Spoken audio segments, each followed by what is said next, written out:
In this video, I want to recap two different trades that I took on November 30th on the S&P 500. I want to break down my thoughts, my entries, my exits, my reasonings, what I did right and what I did wrong. More importantly, I want to break down some very important psychology tips, and I want to get into the emotional and psychological side to trading that I'm confident is going to help everybody improve in their own trading. Before we get into the recap, if you have not already followed me on my Instagram, I definitely recommend doing so. I will post a link in the description below.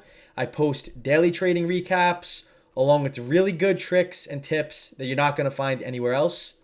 The link will be in the description below. You're missing out if you're not following it. But now let's get into this analysis and most importantly, the emotional side to trading. The first thing I want to start off by saying is on the S&P 500, I've been saying this probably in the past 3 weeks worth of my videos.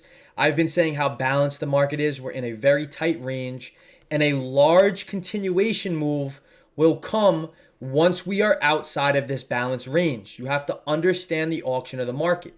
When we are balanced, we have an equilibrium between buyers and sellers. So it's safe to say that not one side participant has the edge over the other.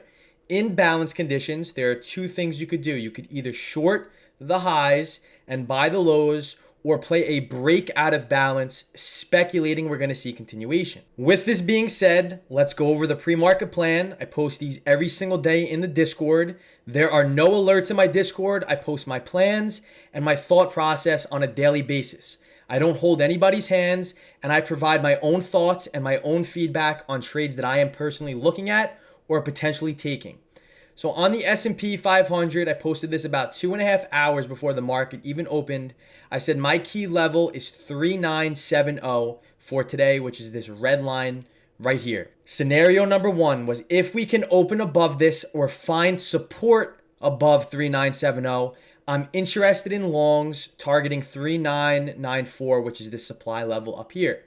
A very bullish plan was if we can reclaim above the white line, we're going to see a very large move up. As once we're above 4017, I've been saying this the past 2-3 weeks now, we're going to see a large rally as there's minimal supply, not enough resistance, and there's not a lot of sellers above 4017, and a large rally will come above that level.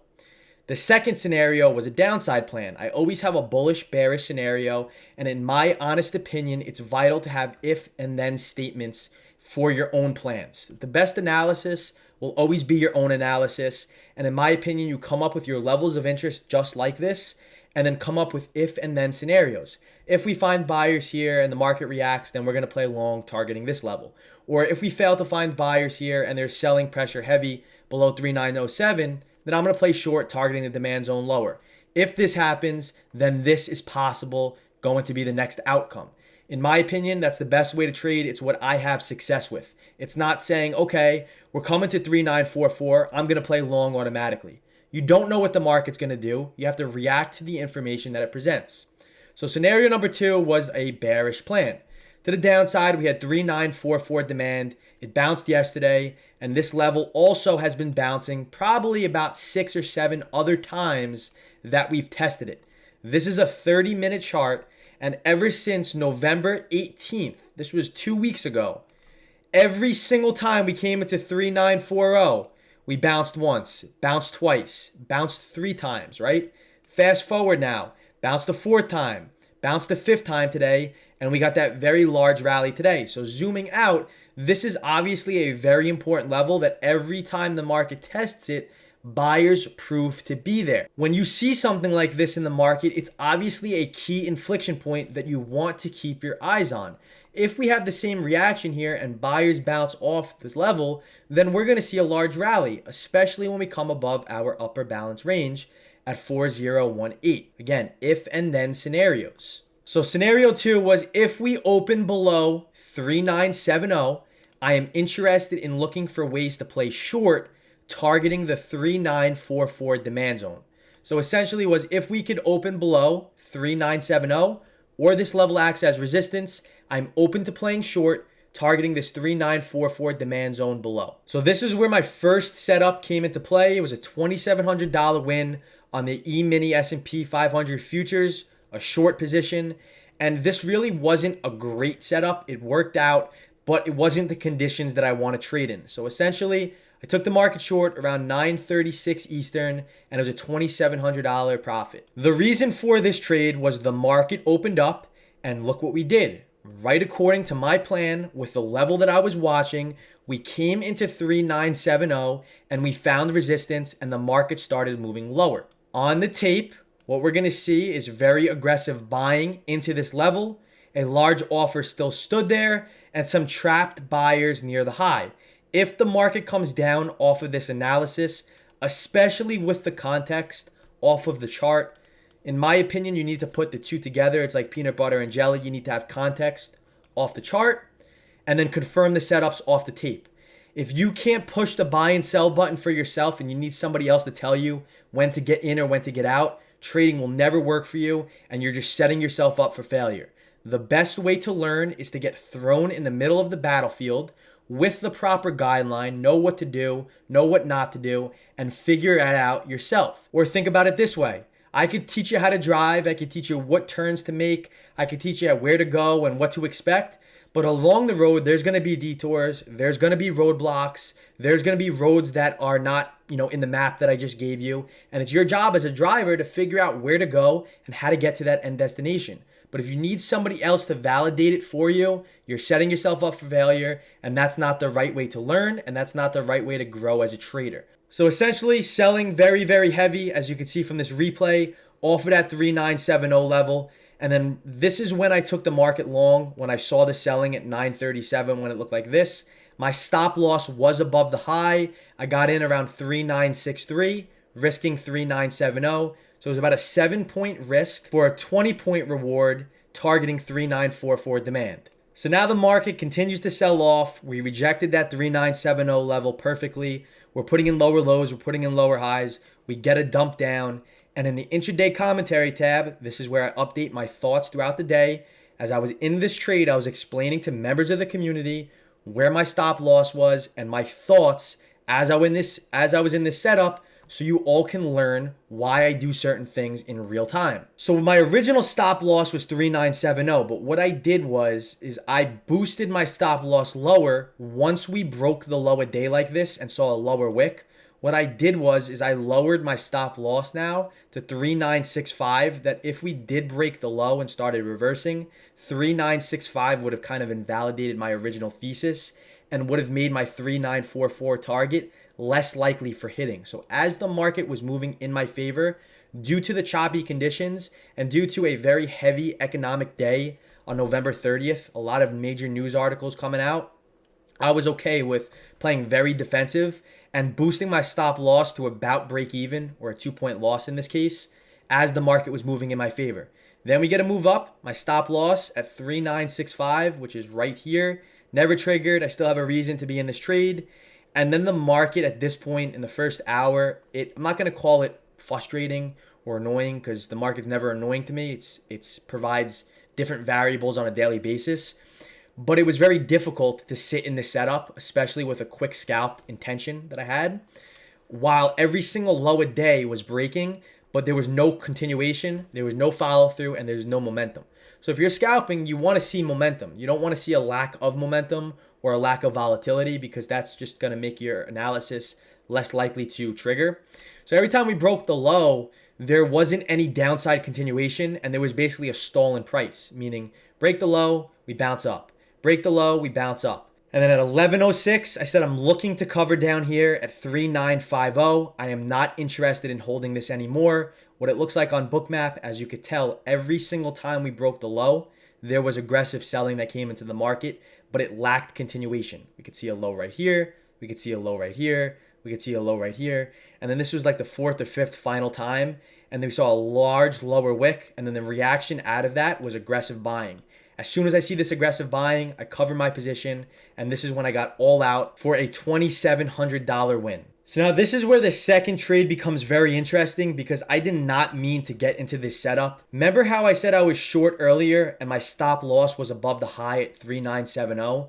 Well, during this sell-off, when I originally got short, I put a buy stop order at 3970, and when I sold and covered this full position, I never canceled my 3970 buy stop order. Now, this was an accidental $5,500 profit trade. This could have easily backfired on me. I am not even proud to even say that this happened to me, but accidents happen. I'm glad it worked out in my favor. It could have been a bigger loss if I was on the wrong side of the market. But essentially, what happens here is the market bounces off of our 3944 level. We put a double bottom here, and then at 1:30 Eastern, we had Powell speaking. And this is when the market actually went nuts. We broke above 3970. And this is when my buy stop order got filled as the market broke out on this news. This could have easily reversed on me, moved lower, and my accidental entry could have been a really big loss, and I could have took a hit without me even knowing it. But for some reason, I wanted to check my original trade after I got back to my office on this, saw us at this 3994 supply zone, and I covered my position there with no questions. I didn't even mean to be in this trade. So if you trade futures, please make sure you have no open orders because this could easily happen to you on the wrong side of the market. The next lesson I want to get into here is obviously the market had a very, very large rally to the upside, 150-point rally off the low.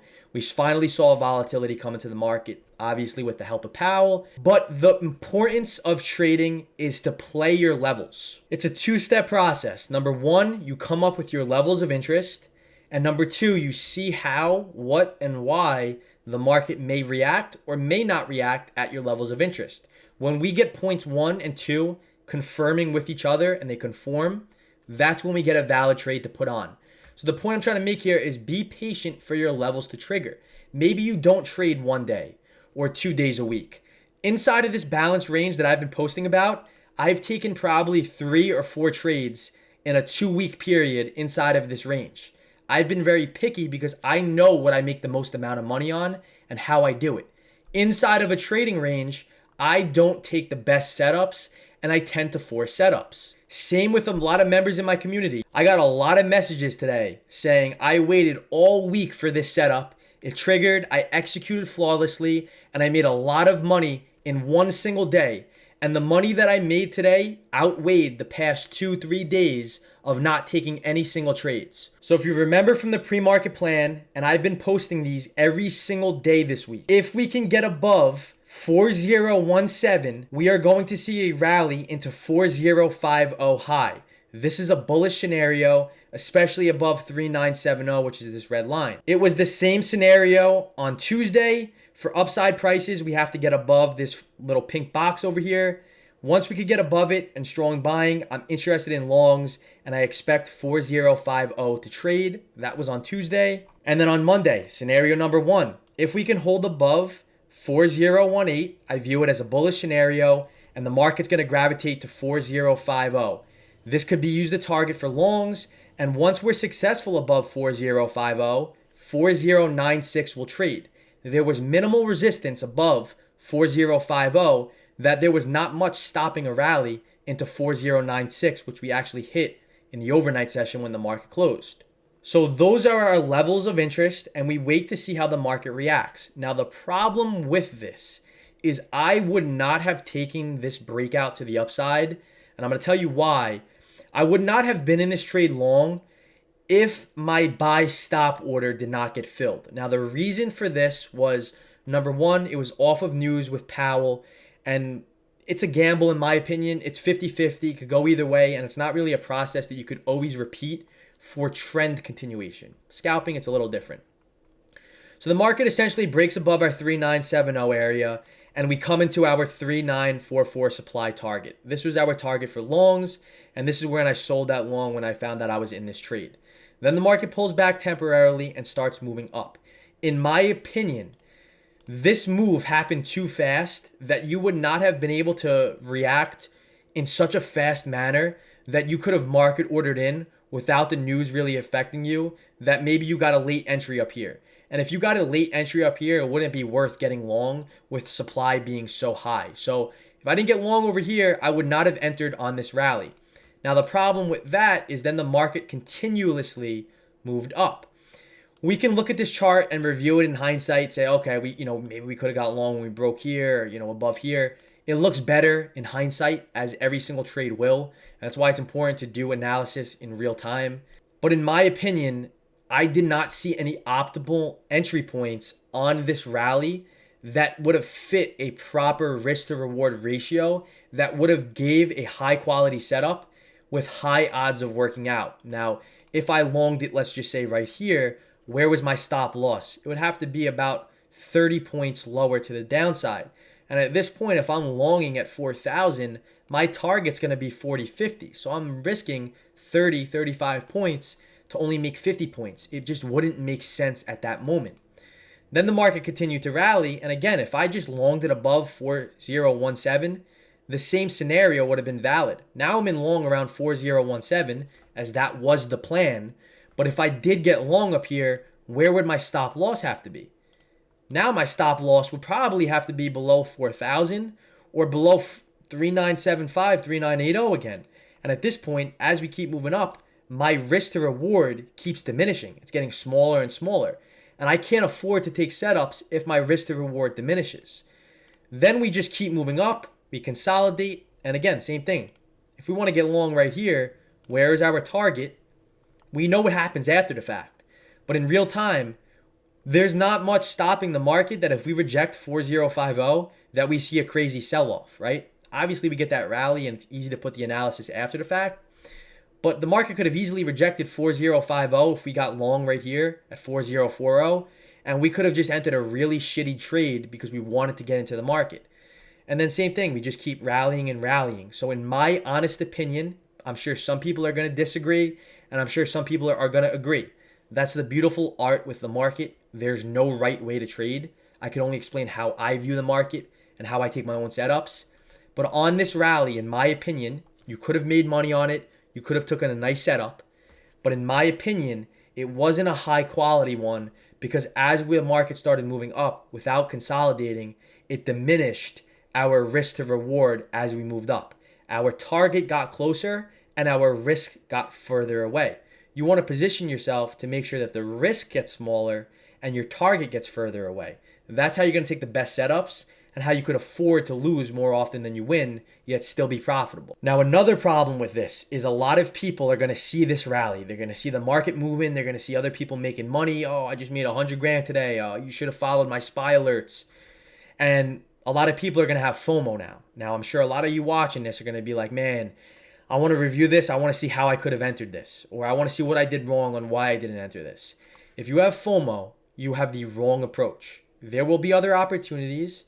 We might not see opportunities like this consistently on a daily basis, but there will be other opportunities. If you have FOMO that you missed this move, you have a fear of missing out, and then the market opens up tomorrow, you see us rallying 20 points, you get long, and then get destroyed because you chased it, because you missed this move. Please do not have FOMO. If you didn't see a valid reason for entering, don't feel bad. Coming from myself, I don't feel bad that, I could have capitalized. Even though my plan called this out perfectly, I don't really feel like I missed out on it. It was a setup that I didn't feel comfortable taking, and I'm totally acceptable of that. If you let your FOMO and you will let your emotions take over, you will never be successful, and it's going to be very difficult to follow your process because you're going to be so focused on making profits that you may have missed, or so focused on trying to make money back that you have lost in the past. So if you take any advice from my videos, please do not trade with emotions. Play levels, have no bias. The best analysis will be your own analysis. Be patient. One great setup will outweigh 2 days of sitting on your hands without taking any setups. Focus on price and volume. Develop a deep relationship with price and volume. And most importantly, develop a deep relationship with yourself and your emotions. If you could do that, you all will be very, very successful traders. I'm going to start a challenge for the month of December with Investotrade members. It's going to be a journaling challenge. If you are an Investotrade member, check in the intraday commentary tab. I'm going to make a post probably by the time this video is out on the trading journal challenge. It's going to be a very fun, engaging challenge. And I'm confident it's going to help everybody improve as a trader because I'm basically forcing you guys that if you truly want to get better and learn, to do what's necessary to achieve those goals. So I'm going to end the video on that note. If you learned something, you gained any value from this, I would really appreciate a thumbs up, comment any questions, any concerns, subscribe to the channel, and definitely check out the links in the description below. If you want to be an Trade member, I want to make this very clear, and you want to join the Discord, you want to be a member, the Discord is only available for members of the course. I do this because majority of the education is in the course. I am creating self-sufficient traders. If you are in it or you're joining to follow somebody else or follow alerts or have somebody to tell you when to buy or sell, this is not for you. And if you search elsewhere for it, you're never going to be successful. And I can guarantee you, you will fail at some point and your account will get destroyed. How I created the Trade program may be considered a hard way to learn, but with no discomfort, there's not going to be growth. If you're looking for alerts, there are none. I am providing the tools, the roadmap, and the guidelines necessary to create self-sufficient traders to formulate your own analysis, your own trades, your own rules, your own system, your own edge. I am giving you these guidelines and the proper guidance for this for when you get thrown in the arena or the middle of the battle, aka the market, real-time trading with your real money.